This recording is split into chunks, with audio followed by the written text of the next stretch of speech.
And I want everyone to write this down. Risk to reward. What does that mean? Energetically, output, input.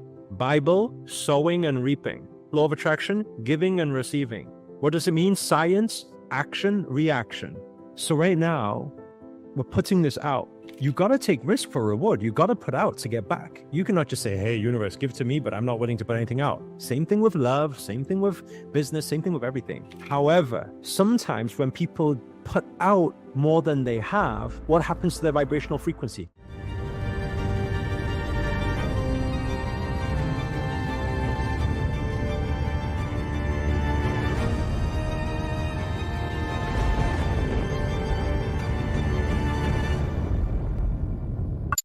Some people, I know you guys say, go all in, great. But when sometimes you go all in, people fear losing it all, no? But what I'm saying is here, my purpose pillar stops that from happening to me. I have no fear of losing 50 mil. I came into this world with nothing. I leave with nothing. I'm grateful to be alive. My kids are there. I always say, if anything was just, if my whole life just flipped upside down, I would just happily play football with my kids out in Kenya. We have some fun. Everyone's just smile, laughter. It's so nice, so peaceful out there, up in the mountains too. So nice. That's what I'm saying. It's an advantage because now, guess what? I can continue to strive for abundance and perfection and more and more and more while totally surrendered with zero attachment to the outcome. No fear at all. So my question for all of you is, how do you create that thought for yourself?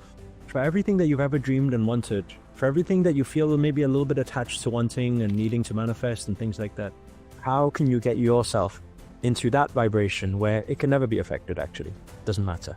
It's a very powerful position to be in. Hopefully when we go out next time to Kenya, some of you can come volunteer with us. They are beautiful. Oh, the way they sing and dance, so much fun. Now, I want you guys to surrender the idea. Please write this down. Surrender the idea that the next action you take will result in your manifestation. Get rid of that idea. If you have that idea, you will always question, oh, an opportunity arises, I'm taking that leap of faith, and I just took it.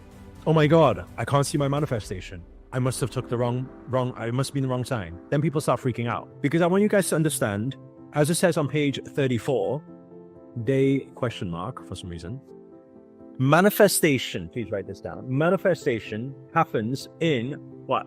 Manifestation happens in sequences. I would like you to add another line in there to say manifestations happens in sequences that are unpredictable. A sequence of events that are unpredictable. Why? Because the co-creation is with the universe. So some of you will question, what does that mean? When do we co-create?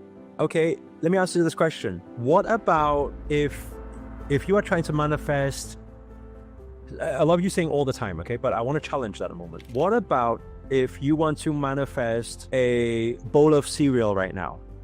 Okay, so I mean, if we, for example, we take Natalia, okay, who is probably a few steps away from the kitchen. All she needs to do is go over there, grab a bowl, pour some cereal, and then she'll manifest her cereal, okay? Now, if she wanted to manifest a bowl of cereal, is that still co-creation? If she's going to manifest a bowl of cereal right now, is it still co-creation or is it single? Is it just down to her creation? What you guys don't realize is, I'm going to repeat again, everything is co-creation. If the universe doesn't allow you to get the bowl of cereal, you will not get that bowl of cereal. You don't believe me? All needs to happen is she wants to manifest a bowl of cereal. Then what happens is, well, fire alarm goes off. Everyone evacuate the building. She won't be able to manifest that cereal. Now, who determines the fire alarm? Well, whoever set off the fire alarm. Why did they set off the fire alarm? Well, because they were doing whatever they were doing. Why were they doing that? Well, probably because of something else. Why did that something else happen? Probably because of something else. Do you realize you are never fully in charge? If you have this epiphany, have this aha, then you will start to be more conscious about everything that I want to manifest. Let me learn how to manifest with the universe instead of let me just try and figure out myself. There is nothing you have full control of. To even the next moment that you're going to be alive, do you know nobody has that certainty? Do you know there are people that died today that didn't plan to die? You realize that, no? So for all those people who always like to control the circumstance, control the situation, controlling other people, this might be a good lesson for everybody. How many of you are resonating with what I'm saying here? Do you know in the universe how these principles work, how these laws work? The more you try to control, the less control you have.